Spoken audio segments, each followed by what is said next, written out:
Welcome everyone to this Thursday night during the International Mental Health Festival. My name is Laura and I will be your moderator for tonight. And tonight we are at a very exciting event about healthy sleep in difficult times. Aline Kruit is going to tell us a little bit about the do's and the don'ts when you can't sleep. More about that later, and I will introduce Aline as well after I have told you something about the practicalities of this evening.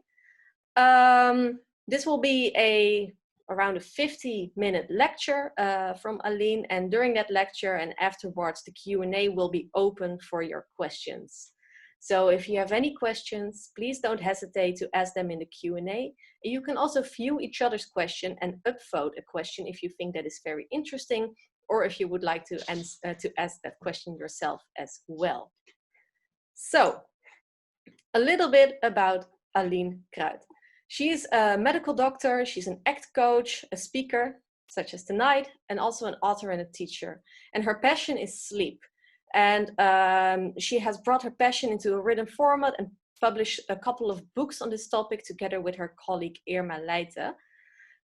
She also works as a coach, a trainer, and her interest is solving sleep problems. This interest came around during her work as a doctor and in her own practice. She uses the ACT method, which stands for Acceptance and Commitment Therapy. And why does she do that? Because sleep is something you cannot force. The harder you try, well, we have all experienced it, I think, the feeling of not being able to sleep and just forcing yourself, and it just doesn't work. So hopefully tonight, she will tell us a little bit about what does work and how we can help ourselves when we cannot catch sleep. So, Aline, the floor is yours. Yeah, thank you, Laura. Well, the title is Healthy Sleep in Difficult Times. Well, difficult times, that can be personal things that happen in your life, but it can also be like the corona crisis where we're in all right now. Difficult times can cause insomnia, and I will tell you something tonight about the do's and the don'ts when you can't sleep. And I will show you the program first. So I want to discuss with you, why is sleep important and why is it nice? What means biorhythm and what is a normal sleeping pattern? And what goes wrong when you can't sleep? And what are the do's and don'ts when you can't sleep? And at the end, I will reveal you something about what has a butterfly to do with sleep.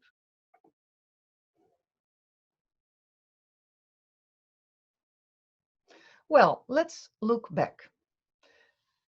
Laura will open a poll, and in this poll, I would like you to rate your sleep quality in the past months. So you can give a number from 1 to 10, and a 1 is, well, it couldn't be worse. My sleep is terrible, awful. And a 10 is, I sleep very well. My sleep is great. I'm very satisfied about my sleep.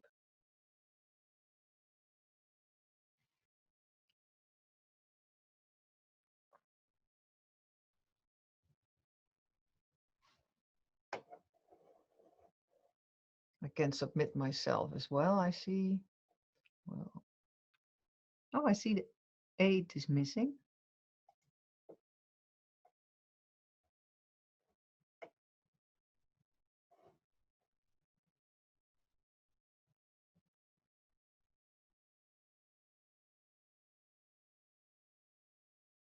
I don't see the results yet.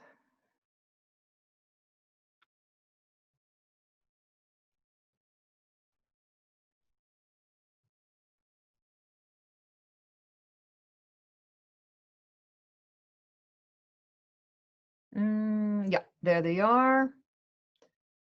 So a third of the people rated a 3, so not very good.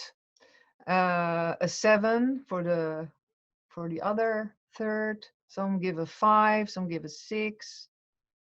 Only one person, I think, gives a number 9 or an 8. I see a double 9 here. So, well, quite a lot of people are not very satisfied. Like half of the attendees I see. So, well, I hope that you can that you can get something from this lecture today. Okay, let's go on. So, what is healthy sleep? Well, healthy sleep is that you get a sufficient number of hours of good quality and that fits your biorhythm.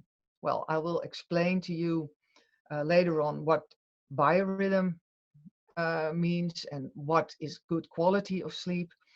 Um, how many hours do you need? Well, most adults need at least 6.5 hours, and that's a bit on the low side. So it's better to get like 7-8 hours. When we get older, we need a little less, but I think it's good to prioritize sleep and try to get like 7 to 8 hours each night. Um, of course, there are people that need less. There are people that really need 9 or 10 hours, but the majority of the people is happy with 8 hours and feels good the day after. So healthy sleep also means that you feel energetic the next day. So why is good sleep important for you? Well, like I said, you feel more energetic, you look better, your skin is more radiant, it improves your mood.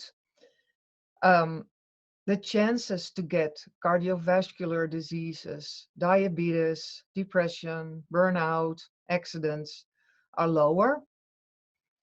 You have better memory and focus, so you can concentrate better.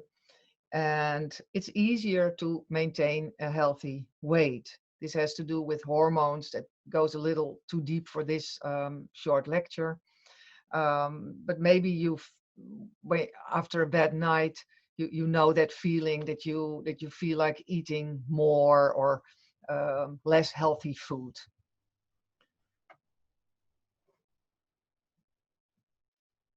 So this is a picture of our biorhythm, and here is a part of the night. I will show you another picture that will give some more details about this.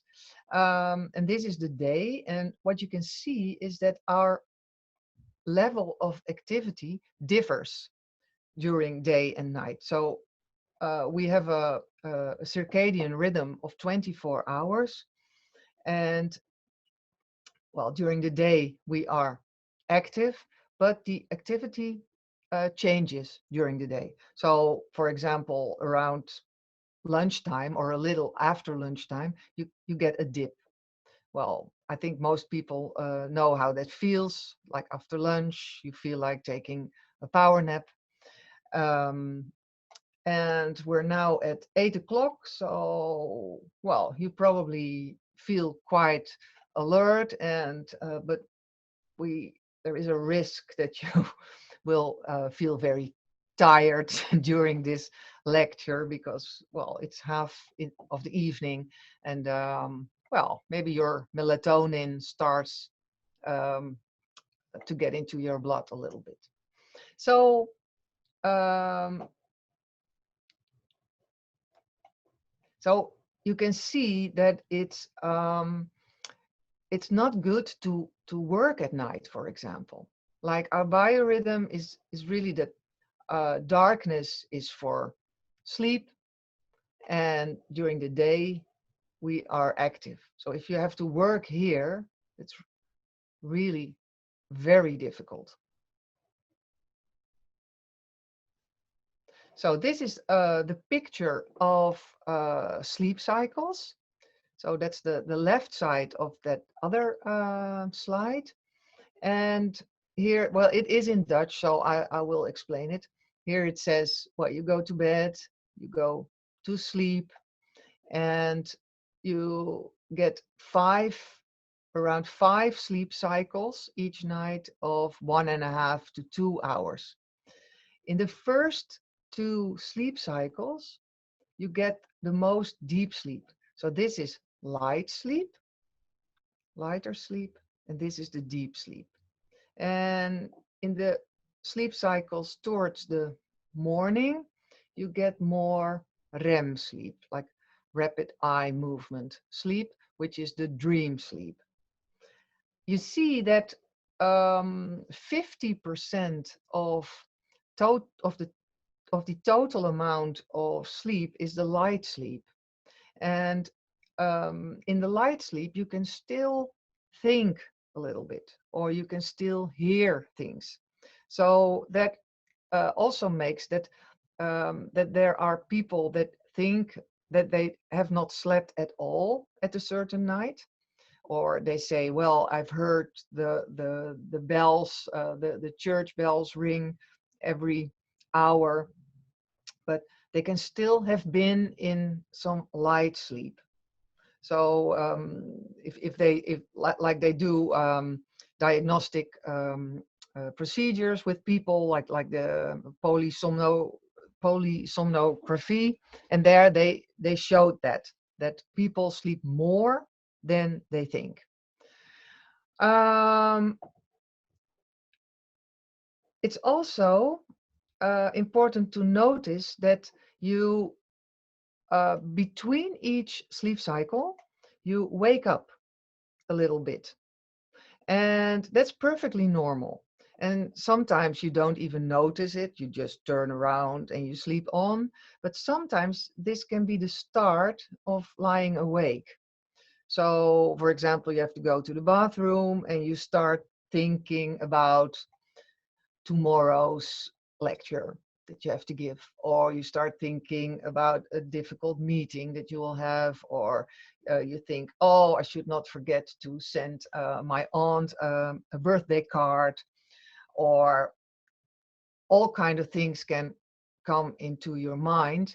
And then this moment can be the start of lying awake. And today I want to teach you something about what you can do about that. So in these two first sleep cycles, you get that's a sleep that's very important for your physical health. Like you restore your muscles, your immune system, and these parts here are especially for emotions. Memory is also here in the deep sleep, but also a bit in the lighter sleep. Okay, so what goes wrong when you can't sleep? Well, this is what we call the stress cycle, and very often insomnia starts with stress. Like we just said, difficult times, you feel stressed about something, you cannot sleep, so you suffer from insomnia. You get tired during the day, and your functioning during the day will get less. So you don't feel energetic, you cannot concentrate, and that also causes stress. So then you're in this stress cycle. Well, in 40% of all cases, the insomnia stays. So after the stress has gone. So in 60%, when the stress is over, you start sleeping well again. But 40% gets chronic insomnia, which is quite a large amount. And I will tell you about why that is. So there are some pitfalls in dealing with insomnia. And so the people that have had stress and a few nights or a few weeks of insomnia, they did not step into the pitfalls and they start sleeping again. But others, well, they get into trouble. So worrying makes the cycle turn. So it's especially the worrying that keeps the cycle running. And maybe the people um, that gave a 3 um, about their sleep quality recognize this. So, and the worrying is about, well, whatever important things. Uh, just sometimes it's a song in your mind, or it's about stupid things, or it's fantasy or whatever. So you can think about everything at night. So what is pitfall 1? So what is the risk when you're suffering from insomnia for, let's say, a few weeks? Then there is a risk that you start to adopt wrong sleeping habits. And what kind of habits are we talking about? For instance, spending too much time in bed. So maybe you are so tired, you go to bed at 8 instead of 11, and 11 would fit your biorhythm better, but you are so tired, you go to bed at 8, and maybe you fall asleep, but then you wake up again at 2. So you, and then the rest of the night you lie awake. So that's a wrong habit. So it doesn't fit with your biorhythm. Or you fell asleep at 4 in the morning and you stay in bed till 11. So you're in bed at the wrong times and too many hours. You can also adopt a wrong habit like using alcohol. Well, alcohol works the same as many sleeping pills. Um, they make you fall asleep, but your sleep is not of good quality, and you probably wake up many times after a few hours. You don't get the real deep sleep, so it's not really helpful. Another wrong sleeping habit is getting active at night. Like, for example, you turn on the TV, you start watching your smartphone, scrolling your social media, or you start to get up at night, like you go in and out of bed. Sometimes people say that it's good to go out of bed if you can't sleep. Well, sometimes that is a good idea when you're really getting mad um, um, about not sleeping. But in my opinion, it's better to stay calm and stay in bed. I will get back to that later, because, well, all activity has nothing to do with sleep. So, how can you prevent yourself from falling in this pitfall? Um, well, what are the do's? Well, in Dutch, we say the 3 R's, like rust, reinheid, regelmaat. Well, I couldn't find that in English, so I call it the CRS. And the C is for cleanliness, the R is for rest, and structure. Well, I'll show you what I mean by that.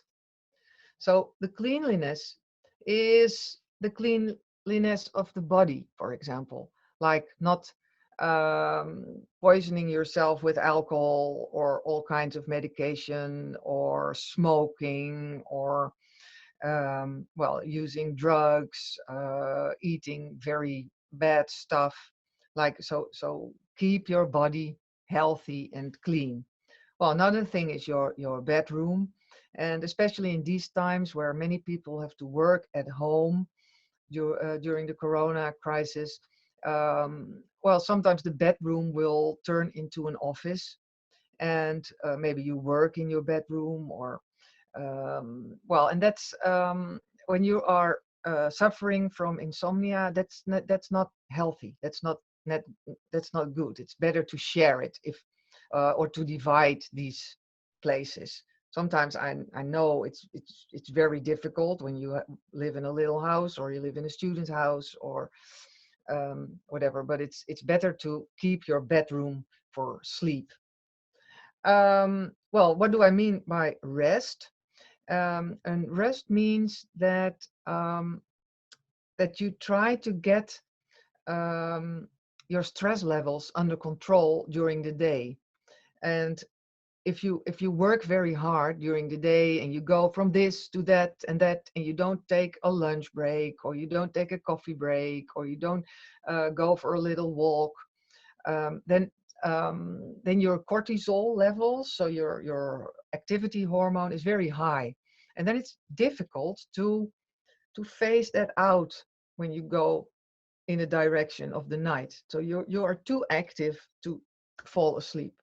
Well, and rest at night, that's what I mean by staying in bed as much as you can. Structure is also very important, and that's what I mean with regular bedtimes. So when you know what your biorhythm is, like most people are neutral types, so they like to sleep between 11 and 7, then go to bed every night from 11 to 7 or to 8. So don't differ too much. If you don't have a sleeping problem, do whatever you like. But if you have a sleeping problem, then it's very important to keep the structure. So even in the weekend, well, maybe you get an hour um, as a present, but try to stay on these same times. And structure also means like there should be a difference between night and day. So the night, you cannot see the night apart from the day. So the day reflects in the night. And it's also important to phase out in the evening. So have some kind of a bed ritual, do something relaxing, uh, put away your smartphone, do a mindfulness exercise, or start knitting, or do something, yeah, that calms your brain. So there's another pitfall, and that's the pitfall: I must sleep. Like, I want to sleep, I want to grab the sleep, and that is a very normal reaction because we are programmed for control. And here you see a lady from the Stone Age, and that's our old brain. So our old brain uh, wants to fight or flight if we see a situation that we don't like or where we don't feel safe. So we want control, and well, and that's a pitfall in sleeping.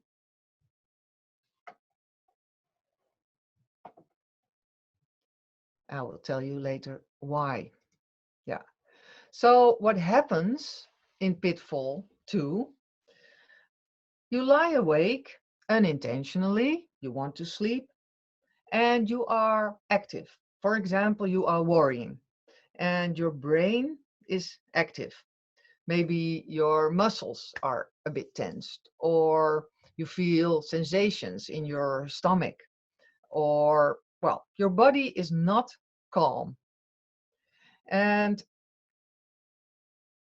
that's not a problem. But if you want to get rid of all these feelings, or you want to control these feelings, then you create even more activity. So insomnia is the state that you don't like because you want to sleep, and your reaction is that you fight against it. So you want to get rid of it. Well, and that causes a problem. Because what is the result of this fight reaction? What happens in your body? Your adrenaline goes up, your heart rate goes up, your blood pressure, your muscle tension, your breath rate, and the result is you're alert. Well, and if we compare alertness to sleep, then sleep is here and alertness is here. They are totally opposite. So I show here a picture of a deer, and a deer only sleeps like 3 hours each night because it's always very alert, because they're always predators. So the alertness causes the wakefulness. And if you are alert, this is the result. Sleep is not welcome because you are awake, you're on a night shift, you're ready to fight.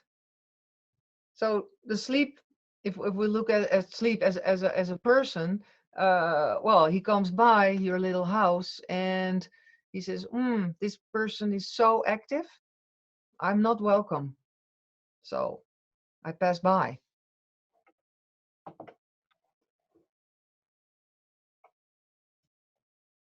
And besides, sleeping is beyond control. So if I tell you now, I give you the order, fall asleep right now, would you fall asleep? Or if I tell myself now, okay, Aline, go to sleep, you can do it, it won't happen. So sleep is something that's beyond control. We cannot control it. And that makes it a very special phenomenon.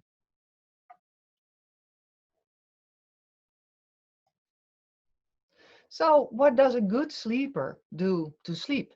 Maybe you know a person that is a really good sleeper, and if you ask this person, so what do you do to fall asleep? What do you think he says? Nothing. He said, well, do I have to do something to fall asleep? I just put my head on my pillow and I fall asleep. And that's exactly where we want to go to. Because sleeping is doing nothing. It's surrender. It's letting go. It's experiencing safety. Maybe you know when you sleep for the first time in a different place or in a hotel, or you never get that fast that nice sleep because you don't feel safe enough, and so you're more alert. So the message is, don't do more to fall asleep, but do less. So stop the fight. Well, of course, that's easier said than done, but it's a very important message. And of course, there happen a lot of things during sleep. Like the brains are cleansed, the body restores, but these are all functions that just happen that we don't influence at all. But the only thing that we can control is to stay calm and to do nothing. So to stay away from this fight reaction.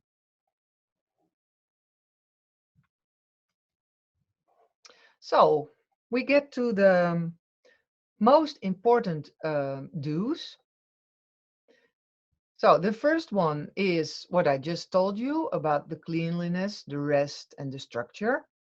I um, I put flexible next to it because don't be too strict. Like, it's good to have some things that you use, like the bedtimes, and but if you get very rigid about it, then it's again some kind of control.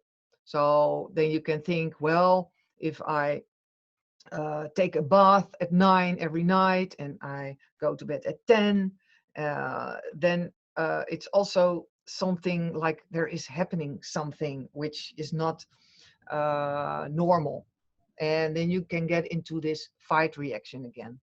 So use the cleanliness, the rest, and the structure in a flexible way, not too rigid. Well, the second very important do is lie awake quietly. Stay in bed. Imitate a good sleeper. So stay as calm as you can. Well, what I want to do is I want to do an exercise with you, and that's a mindfulness exercise, and it can be very helpful when you lie awake unintentionally, and it helps you to calm your system. So it calms your brain and your body, and you do it because you're lying awake anyways. So there's not much you can do. So why not do an exercise that calms you down? So I would like to do that exercise with you now. Um, um, well, let's start. Take a good position straight in your chair and put your feet next to each other and your hands in your lap or in a nice way, relaxed way. And then you can close your eyes and I will talk you through this exercise. So first you start to notice your feet on the floor.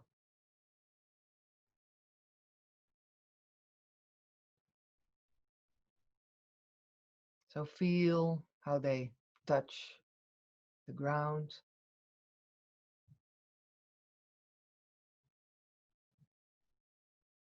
What's the temperature of your feet?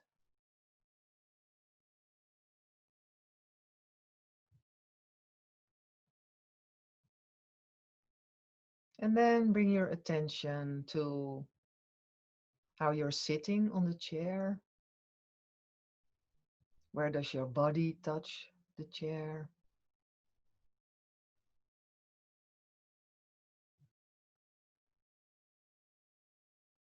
How's your back feeling?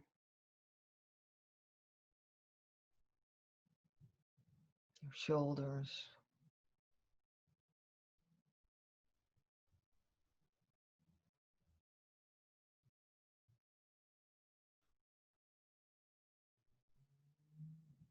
And then you bring your attention to your breath.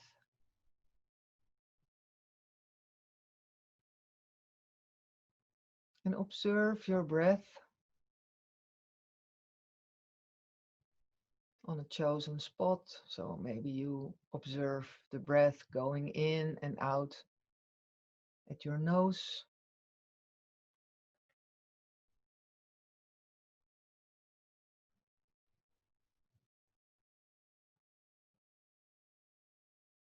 Or maybe in your thorax,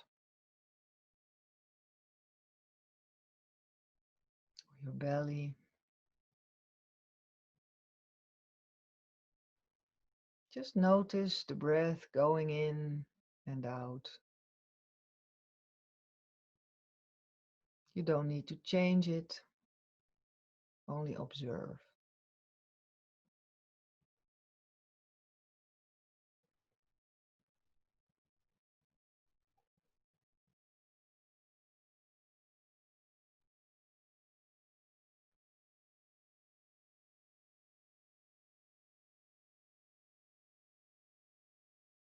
And maybe you notice that you get distracted.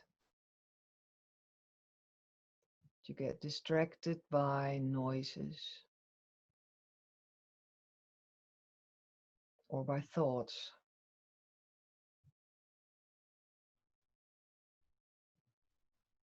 And what we do in this exercise is that we notice that we get distracted, but we turn back to our breath.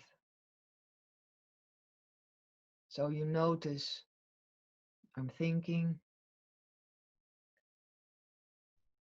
or I hear a noise. But you don't go into it, you go back to your breath.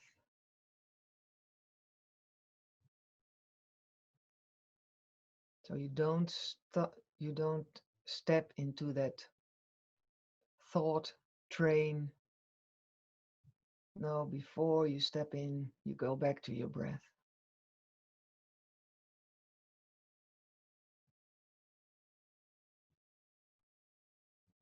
So you go up and down from distraction to breath.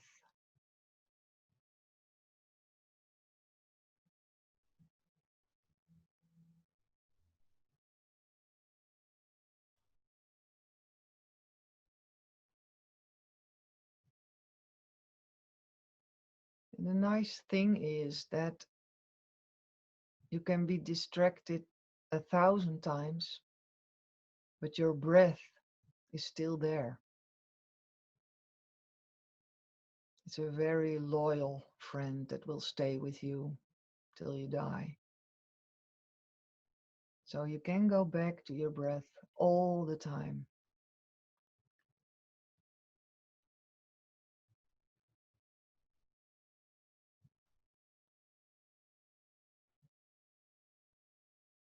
So thinking and back.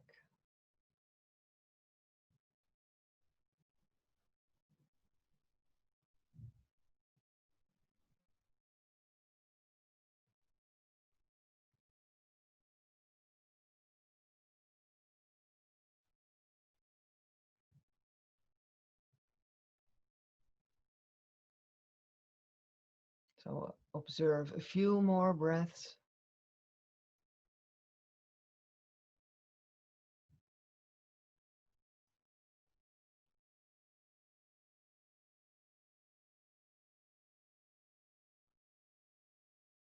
Your breath is an anchor.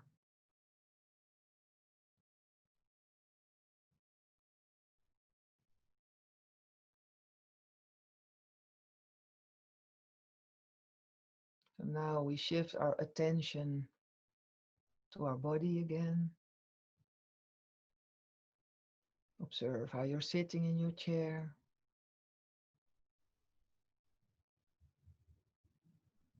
Observe your feet on the floor.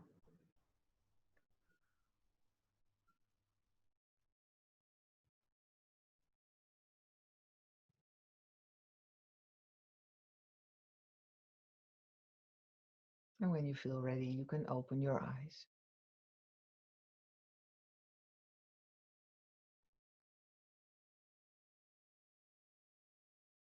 So, well, this exercise brings you in the present moment, and it helps you to not get into this labyrinth of thoughts or step into that thought train, that you can go back to your breath all the time. I have a very important disclaimer on this exercise because it's not an exercise with which you can force sleep, because then it's again a fight reaction. Sometimes people say, well, I do this breathing exercise and I still don't sleep. Then these people do it with the wrong intention. It's not about forcing sleep, but it's about calming your system. And, well, like I said, you have nothing else to do when you're lying awake. So why not go to your breath? Sometimes I'm also suffering from, well, not such a good sleep. And, well, I think, oh, just go to my breath. And the next day, next morning, I think, what did I do? Did I sleep or did I do my breathing exercise? I don't know. but probably maybe I've been in a light sleep, because that's very close. And maybe even in this exercise now, what we did now, you feel a bit like drowsy and relaxed. So I would really recommend you to practice with this exercise. And you can also use this one during the day if you are in between meetings, or well, just go to your breath, and it helps to calm down. Okay, well, there are some more do's. Well, that's like I said, take moments of rest during the day. And I really like the power nap.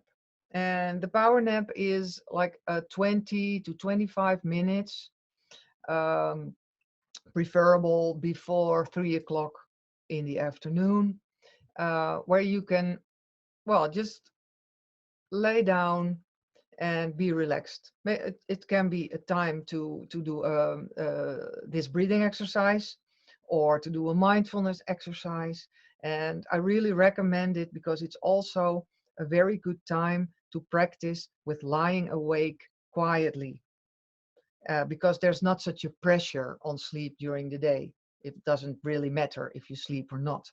So so that's why I really like the power nap. But don't do it longer than 20 or 25 minutes, because otherwise you get a whole sleep cycle and you take that sleep away from the night that comes.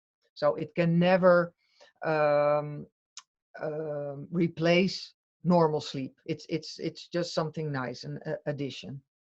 And it can really, especially when you're a parent of young children, can really help to get you through the day. Well, another do is do the things that matter to you. And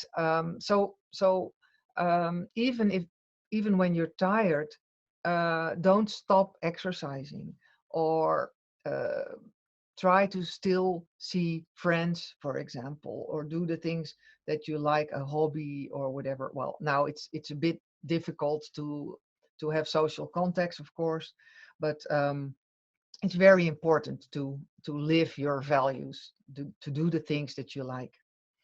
Well, provide sufficient social contacts. People that are lonely are more prone to insomnia. So it's important to have, yeah, people around you. And the next one is actually closely connected to that. Express your needs and be open. So people that keep everything inside, they never express themselves, they never tell somebody about how they're feeling, they're also prone to insomnia. Um, well, you probably know this one, go outside and move. So um, moving, exercising is very important, especially outside. And why outside? That's because of the daylight. So if you are not a very good sleeper, um, try to get daylight in the morning. That's really important for your hormones, and to get a good difference between the night and the day.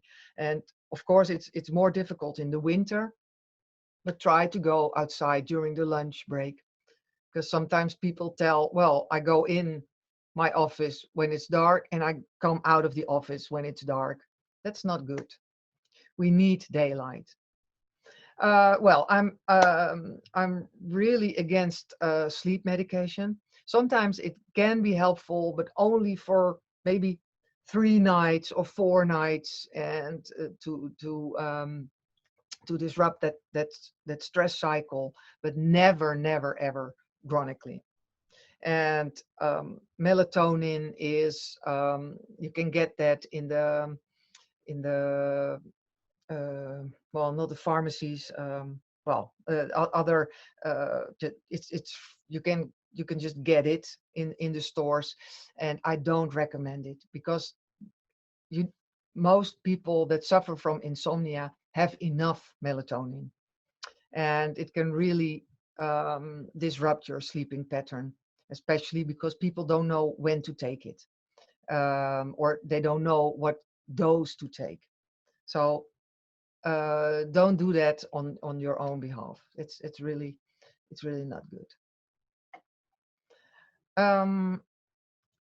Well, the last slide is I said, well, what has a butterfly to do with sleeping? And well, imagine that you want to hold a butterfly in your hand. And if you grab it like this in your fist, then the butterfly will die. If you do like this, the butterfly will fall away, will fly away. So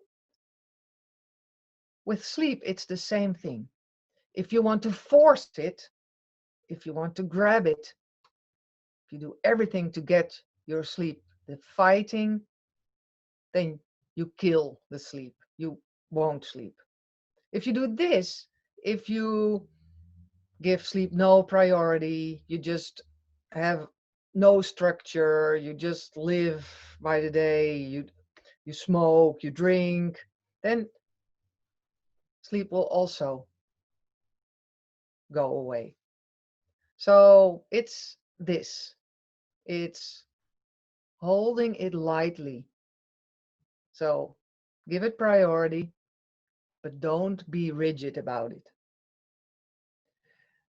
So that's the comparison between a butterfly and sleep.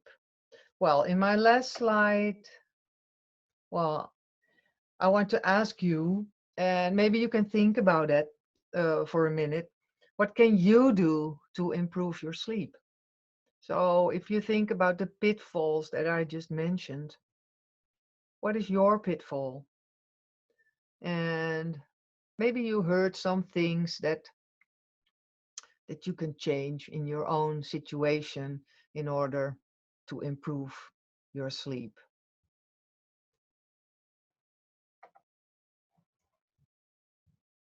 Well, my last slide, I'll show my books. They're in Dutch, unfortunately. Maybe they get translated ever, I don't know. So this was my my lecture, and I see that we have 12 minutes left for some Q&As.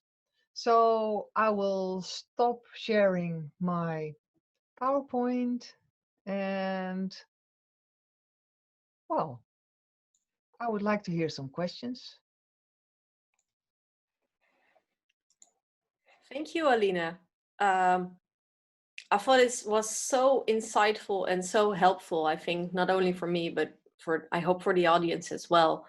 And I must say, I also exercised during the mindfulness exercise, and after I opened up my eyes, I was like, whoa, okay, back to earth. So I will definitely be using that next time that I'm not able to catch my sleep. So thank you for that. Okay, you're welcome. I have a question myself before we pop into the Q&A, and it's also related to the current situation, because at one time in the beginning of your presentation, you showed us that slide with the daily activity and daily activity levels.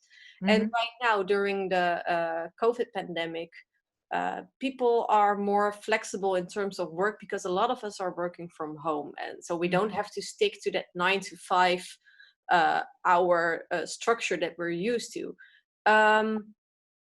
What is your advice to people who are experimenting with shifting the work hours and the activity hours? Well, I think it's important to still maintain some kind of structure, like working from, when you're used to work from 9 to 5, try to keep that structure. And well, maybe you can do something in the evening, but then replace your work activity by something else during the day, like go for an hour walk, for example, or go play with your children, do something that is valuable to you. Mm-hmm. So what I hear from people, that some people really their sleep got worse because of the pandemic, because they're worrying and they lose their structure. Other people say, I'm very happy with lockdowns because I can get more structure and I don't have to plan too many activities in my life. I don't have to go here and there and so it really differs between people, and you have to find your own your own um, differences between activity and rest. Mhm. So do the things that fit for you. So really look at what works for you. And I Yeah, think the key word here is balance. balance. Balance Yes, in your yes. life Yeah, between activity and between rest, but also between yeah, things that we need to do and things that we want to do that are important yeah, to. yeah, yeah, yeah. So I see a question here. Let me see. It's a question for Vivian, and it's also a question that I had in mind. Do you think it's good to sleep with your pets in the same room? Okay. Yeah, yeah.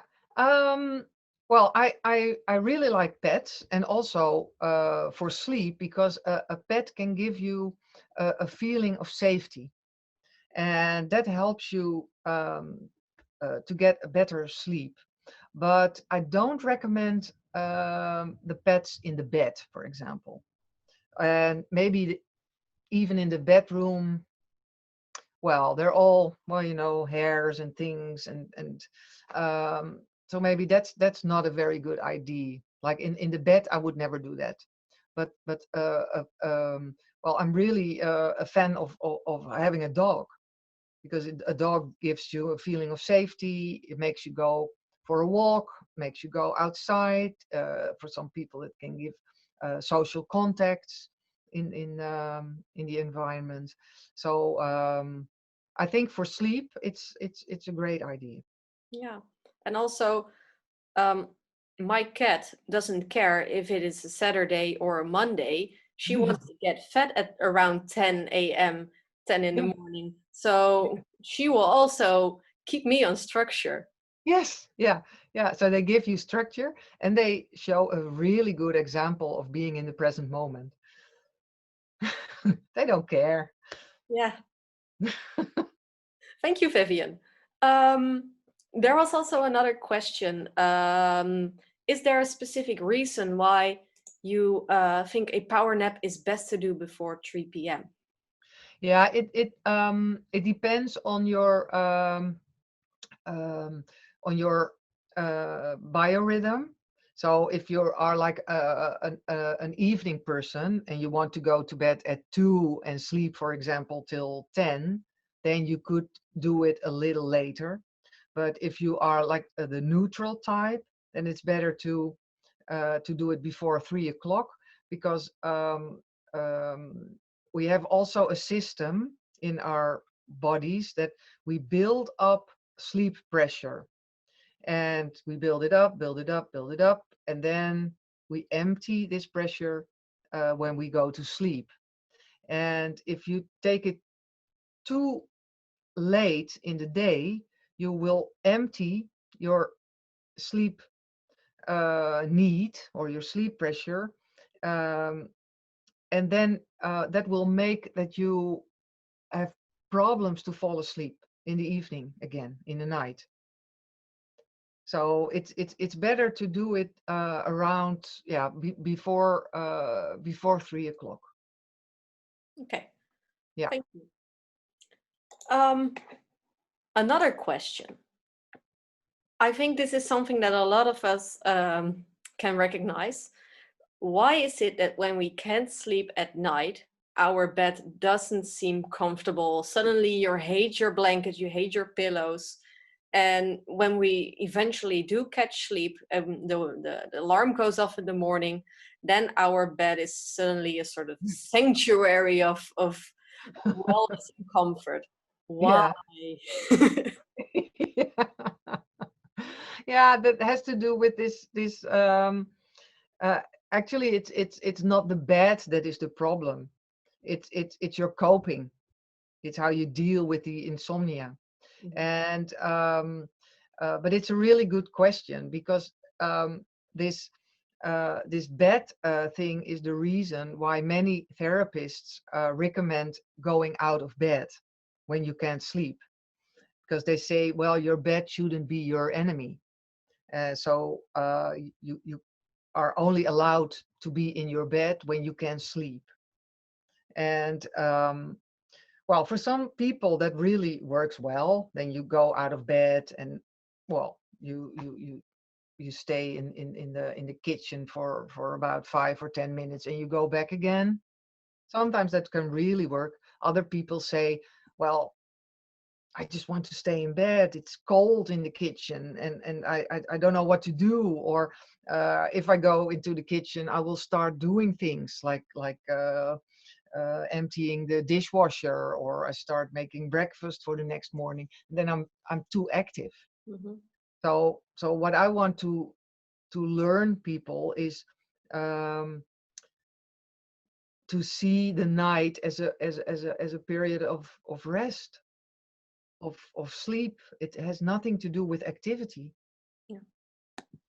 So, but what I often hear from people is that they say, well, they fall asleep at around 6, Ooh. and that's because they stopped the fight. They say, well, this night was terrible. So yeah, why bother? And then they fall asleep because they suddenly accept being awake. The fight is over. The fight is over, and then you fall asleep. Yeah. What helps for me personally is to to rotate myself. So instead of just sleeping with my head on the Okay. headboard, I will lay my pillow on the foot end, and that literal shift also helps me to snap out of that fight. And Yeah, yeah, yeah, yeah, that is yeah, something that has helped me a lot in the past. Yeah. yeah, yeah. And that's great. If you have something personal that always helps you, that's great. Yeah. But what I see with people that really suffer from chronic insomnia, they try this and then it Yeah. helps for a few nights, then doesn't help anymore. They try that, it helps, but then it doesn't help anymore. They go from solution to solution, and fight, and the sleep becomes a bigger enemy uh, after all these solutions that didn't work. Yeah. You get more and more frustrated, and you get anxious about sleeping. You get anxious during the day. Well, how will the coming night be? So sleep, or the sleeplessness, becomes a real thing. And the more frustrated and the more anxious you're about it, you chase the sleep away. Yeah. So to summarize that before I move on, because I also see a very interesting other question I want to cover in the last couple of minutes. Um, to summarize it, finding those external solutions can help you, but it's often temporary, and it's better to find the solution within yourself, to find the Yeah, peace within yourself, instead yeah, of relying on stuff like going to the kitchen, having a glass of water. Um, yeah, yeah, yeah. Well, sometimes it can help, to stop the fight and start lying in bed quietly again. And or like what you do, it can help. But um, well, it's better to have a more mindful way of dealing with the insomnia, yeah. or with all the things that come with it. I see here a question that I think is relevant for a lot of people. Um, what can you do when you lead a busy office life and there's no time or no space to have a power nap? Um, well, it's sometimes it's even comforting, or nice to sit only for a minute or so. to close your eyes for a minute and observe your breath, or uh, take a look out of the window to look at a tree or at the cars outside, or just try to get these mindful moments in your day. And a power nap, yeah, well, it's still something that is not very common, and there are not not very many employers um, that facilitate it. Mm-hmm. So it would be good, I think. But if you're working at home, well, you can do it. Mm-hmm. Maybe if you can make your own schedule a bit, but take these little mindful moments during the day. That's also very helpful. Like uh, take 5 breaths intentionally and observe your breath. It gives you a different feeling. And it is something that you can do Yeah, at the office, um, on your chair, behind your yeah, desk. yeah. In the supermarket, in everywhere. The breath is such a nice anchor. And I also think that it is a skill, because Mm, mindfulness doesn't come at once, and stopping the fight that you have at night when you feel all this struggle, this frustration, this tension. um, I think it's something everyone should exercise with, and not when it doesn't go in one turn. yeah, yeah. And it's better. It's best to practice during the day, Okay. because then you can do it in the night, but you practice during the day. Mm. Well, we are at the end of this very helpful and insightful lecture today. Thank you. I have learned something, definitely. I hope everyone who was attending today has also learned something from this, and maybe we can try to implement these mindful moments during the day and during the night more often, to get that balance in life, that will help us to get better sleep. Do you have a take-home message, Aline? Well, I think you said it just right. It's yeah, well, don't be rigid about sleep, but also give it priority. Yes. Yeah. Well, I want to wish everyone a good night of sleep. Yeah. Okay. Bye Yeah. bye. Bye bye.